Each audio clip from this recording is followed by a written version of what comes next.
Ya estamos en la audiencia del día de hoy. Nos acompaña Yaxel Román, experto en política internacional, y vamos a tratar dos temas muy interesantes, como lo es la crisis en Haití, la situación por la que está pasando nuestro vecino país, y también la guerra comercial entre Estados Unidos y China. Yaxel, buenas tardes. Muy buenas tardes, yo desde luego siempre contento de estar en este espacio que considero una de mis casas, este tribunal de la tarde. Bueno, Yacer, entrando rápidamente en materia, todos estos acontecimientos y situaciones que se han estado dando a Haití, lo vamos a hacer como siempre acompañado Cafecito. de un café Claro, Santo claro. Domingo, el sabor que empieza en el aroma. Sí. De entrada, bueno, cafecito, conocer desde tu punto de vista qué puede pasar en Haití, desde el punto de vista interno y sus autoridades y su impacto en la comunidad internacional. Claro, hay que tomar algo en cuenta. El actual presidente Jovenel Moïse de Haití llega en un contexto bastante volátil en el año 2015-2016.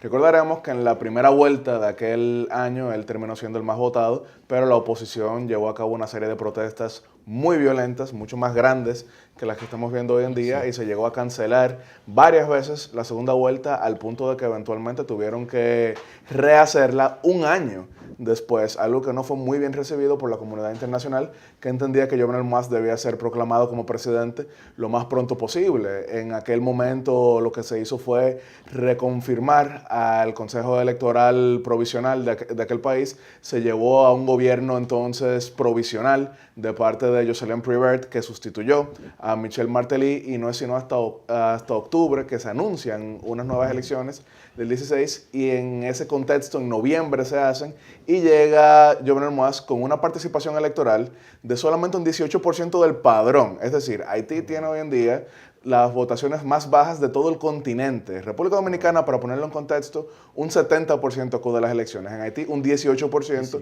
Y un 18% dentro de lo que lograron registrar, porque obviamente no es un registro muy confiable el que existe en nuestro hermano país, que es un territorio calificado por la mayoría de observadores como estado fallido y también el más pobre del hemisferio occidental. Entonces, allá la volatilidad política ha sido la regla, al punto de que vimos, por ejemplo, como Jean-Bertrand Aristide en 2 ocasiones cayó derrocado, tanto en 1991 como en el año 2004, que hemos tenido una gran crisis por la cohabitación dentro de su sistema semipresidencialista, porque hay un presidente, pero también un primer ministro, y la mayoría de presidentes ven desfilar alrededor de 10 primeros ministros durante sus gobiernos. Entonces allá la convivencia política es una ficción, la funcionalidad de las instituciones democráticas también es una ficción, y aquí no se trata de que haya un retorno a la inestabilidad, sino que en Haití no ha existido jamás la estabilidad. En otros momentos hemos visto como por ejemplo René Preval, que en paz descanse, muerto a destiempo y que había tenido una buena relación dentro de lo que cabe con República Dominicana, llegó incluso a abolir al Parlamento para terminar gobernando por decreto. ¿Y por qué menciono esto de gobernar por decreto? Porque de por sí, el día de ayer vimos como el influyente foro del sector privado haitiano, que es el equivalente al CONEP en dicho país, exigía la renuncia del primer ministro Jacques Lafontaine, que al punto también se llegó hoy en día de que el partido de gobierno, partido del cual Jovenel Moïse es incluso fundador también, junto con Michel Martelly, exige la renuncia de Jacques Lafontaine, lo cual no sería algo nuevo en ese país, porque primeros ministros van y vienen. Incluso recordaremos que en una ocasión se llegó a acusar a actores dentro de la República Dominicana de haber querido influir con la caída de un primer ministro, como también se ha influido en varias ocasiones que se dan crisis allá, y como de por sí Jacques Lafontaine, cuando estaba anunciando la disminución de los subsidios al combustible, que es lo que lleva a esta crisis. No es que Haití decidió aumentar los precios del combustible, sino que disminuye los subsidios que lo mantenían relativamente costeables para las mayorías. Cuando eso se disminuye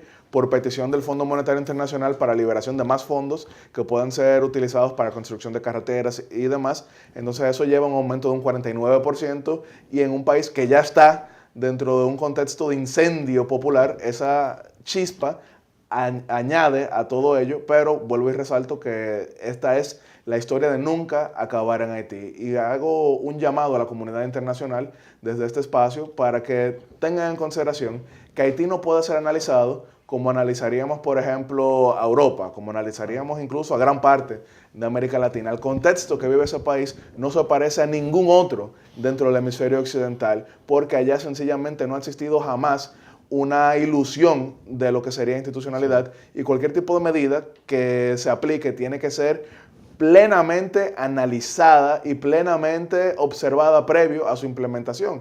De por sí esto es incluso lo que dijo el Foro del Sector Privado cuando decía que había exhibido una especie de falta de liderazgo del presidente de la República, del primer ministro, del Senado y de todos los organismos que no lograron prevenir lo que terminó sucediendo, porque obviamente cuando uno le aumenta a quien sea, a los suizos, un 49% de su costo del combustible, eso va a causar disturbios, pero no se logró preparar para ello y lo que vimos fue una pérdida de 7 vidas humanas. Entonces vuelvo y digo, creo que vaya a caer el presidente de la República. Yo no creo que eso sea lo que está a la vista en este momento. Ahora, el gobierno como tal, que es decir, el Consejo de Ministros, presidido por Jacques Lafontant, a mí me sorprendería mucho que llegue la próxima semana.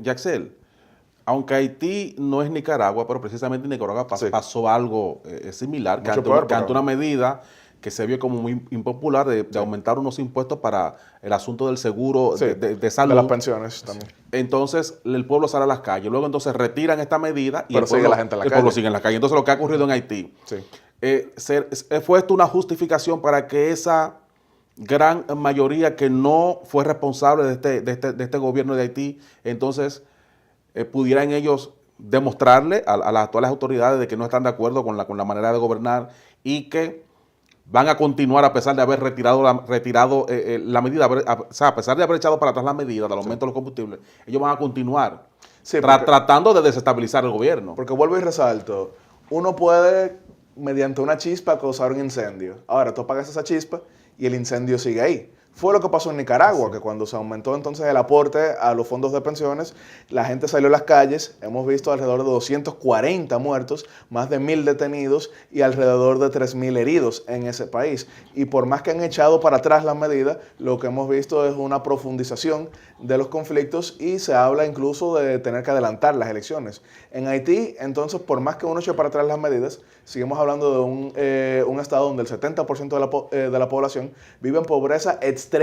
No en pobreza dentro del contexto que uno tendría en normalidad, sino extrema. Que hay un 90% de informalidad en ese país y que no hay una mínima cobertura de lo que serían los servicios básicos que necesita la población. Entonces, cualquier tipo de agitación mínima va a causar este tipo de disturbios. Y como decía anteriormente, en Haití todo gobierno tiene una muy débil base política. ¿Por qué? Porque fue un 18% que votó en las elecciones, pero el presidente Moaz sacó alrededor de un 55% de ese 18%. Entonces estamos hablando que solamente alrededor de un 10% de la población votante haitiana es la que considera a este presidente como su representante. Entonces hay alrededor de un 90% que no tiene ningún tipo de vínculo político con este gobierno, que es lo que ha pasado con otros también, y por eso es que vemos tantos gobiernos débiles, y por eso es que vemos que, por ejemplo, el presidente Martelly, que logró sobrevivir hasta el final de su gobierno, pero fue puesto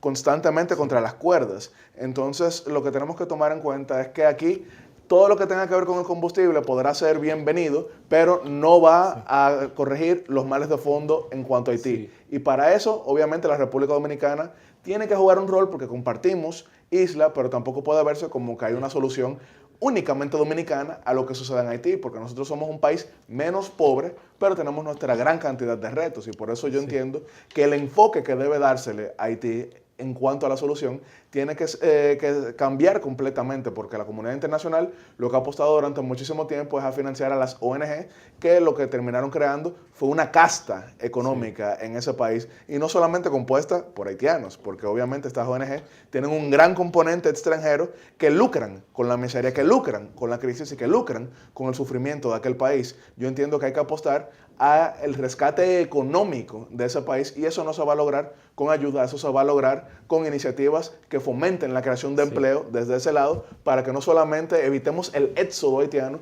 sino también que logremos entonces aliviar al país que hoy en día sigue siendo el más pobre del hemisferio occidental. Bueno, una pausa muy breve para regresar entonces, Yacel, con Estados Unidos y China en esta guerra comercial.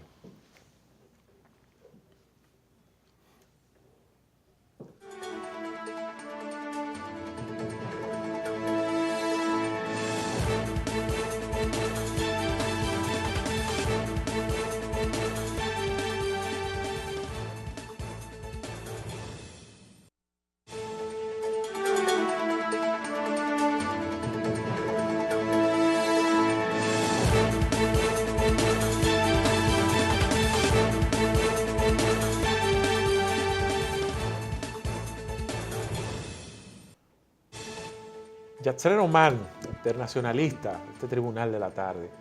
El presidente Trump siempre ha sido coherente con su política de proteccionismo, ¿verdad? De darle énfasis a los mercados de americanos, incluso hasta incentivar esas inversiones que se han ido a otros países por un tema de costos económicos, que retornen con algunas facilidades. ¿Esto qué podría significar, esta denominada guerra comercial entre estas dos potencias? Así es, el presidente Trump, que desde incluso su pre-campaña había tenido un discurso antagónico con China por lo que considera es manipulación de la moneda para ellos fortalecer su mercado interno, haciendo trampa, según él considera, y muchos otros observadores también en cuanto al comercio internacional, pero incluso había tenido ese discurso contra México, diciendo que tenía ventajas injustas dentro del Tratado de Libre Comercio de Norteamérica, y había hecho un llamado para que retornasen muchas industrias americanas que estaban establecidas en el exterior para crear más empleos dentro de su país. Ahora, si estuviésemos hablando hace quizá unos 10, 15, 20 años, y aquí habláramos de que el presidente de los Estados Unidos sería el que levantaría el discurso proteccionista, mientras que el mandatario chino sería el que hablaría del libre comercio, de las aperturas y de lo demás, quizás nos hubiésemos reído, porque uno esperaría que fuese todo lo contrario, que el proteccionismo fuese algo que levantara como bandera un país que tiene un sistema todavía políticamente hablando centralizado, como lo es China. De por sí, esto no es algo completamente ajeno a lo que se sigue aplicando en dicho país, que a pesar de que tiene una gran exportación, ellos fortalecen su mercado interno, poniendo todo tipo de trabas para la importación, y de que de esa manera los chinos tengan que consumir más de lo que hay dentro. Pero el discurso de Donald Trump, que se ha ido incluso más allá de China, obviamente al ser este el gigante asiático y una de las economías más influyentes de todo el planeta, todo el enfoque va a estar en ellos, pero hemos visto incluso las tarifas del acero que van a afectar a una buena parte de la Unión Europea y que también afectan, por ejemplo, a Canadá. Y eso ha sido una buena parte de lo que se ha hablado dentro de las reuniones que se están teniendo hoy en día en Bruselas, en la cumbre de la OTAN, que obviamente la OTAN se enfoca más en su tema principal, que es el de la defensa, que si hay que subir o no el gasto según el PIB para la defensa, pero la mayoría de estos países, por encima de la defensa, piensan en lo que es el fortalecimiento de su propia economía, y si un mercado como lo es Estados Unidos, el mercado más atractivo del mundo, se cierra más y más, eso afecta a una gran cantidad de economías, incluyendo a la República Dominicana, porque si bien lo que nosotros exportamos hacia Estados Unidos, de parte de las barreras que ha establecido el presidente Donald Trump, no representa tanto dentro de nuestra propia economía, si las demás economías que fortalecen a la nuestra, como también fungen de mercados, al ellos ver un daño, eso nos afecta a nosotros también. Entonces, esta guerra comercial puede ser la principal noticia de lo que queda de mandato de Donald Trump en su primer gobierno, que no sabríamos si habría un segundo. Este año hay elecciones de medio término, pero aquello del fortalecimiento del mercado interno ha sido una gran apuesta en sectores electorales que apostaron por Donald Trump, como era el caso, por ejemplo, de Detroit, una gran planta creadora de automóviles, que es donde se encuentra la General Motors, que es la productora de los vehículos Ford, que con la globalización había perdido una gran cantidad de empleos, pero que si se cierra a Estados Unidos cada vez más mediante este proteccionismo a producciones extranjeras, entonces hay muchos que consideran que estos empleos van a regresar. Una apuesta que yo considero cortoplacista, porque lo cierto es que gran parte de esas industrias que han ido disminuyendo y algunas casi desapareciendo, no se debe tanto en sí a la competencia internacional, sino al hecho de que la economía ha cambiado y cada vez más esas industrias que fueron poderosas durante muchísimo tiempo pierden influencia, pero la apuesta de Donald Trump es a que ese sector que lo llevó a la presidencia sienta en él un protector para esos empleos que hoy en día tienen un peso mucho menor al que tuvieron durante bastante tiempo. Y esa va a ser, vuelvo y digo, la principal noticia dentro de lo que queda del gobierno de Donald Trump electo para el periodo 2017-2021. Excel, brevemente, ya nos vamos. En una guerra siempre hay un ganador y un perdedor. Sí. ¿Quién pudiera ser el perdedor en una guerra comercial entre China y Estados Unidos? Todos perdemos. Todos perdemos. Todos perdemos. Todos. Porque vuelvo y digo, una cosa es fortalecer el mercado interno, como lo hace China, de maneras poco santas, pero otra cosa es someter al mundo a una guerra comercial que afecta los precios, afecta la producción y afecta el bienestar de todos. Bueno, muchas gracias. Pero sí, para cerrar muy brevemente, quienes han leído de Donald Trump han visto que en sus libros él apostaba a que creando esas situaciones de caos se llevaba a una especie de negociación. Entonces casi como que el bluff de los que juegan póker. Eso es a lo que yo quisiera apostar, que él sencillamente quiere condiciones más favorables, pero no someter al mundo a una guerra comercial en la cual no ganamos ninguno. Gracias a Yacel De hecho, hay una historia ahí que cuenta uno de esos autores, el caso de Donald Trump, que él iba a adquirir un equipo deportivo en Nueva York, tengo entendido. Sí. Entonces Donald Trump creó una situación como hasta de crisis previamente para poder entonces aprovechar ahí y comprarlo. Bueno, señores, gracias a Yacel Román. Gracias a ustedes. Gracias por estar con nosotros. Nos despedimos, agradecidos como siempre de su sintonía. El Tribunal de la Tarde tiene un compromiso de hacer una televisión de calidad, más creativa, mucho mejor producida. Nos vemos mañana, si Dios así lo permite, de 5 a 7 de la noche por Telefuturo, Canal 23.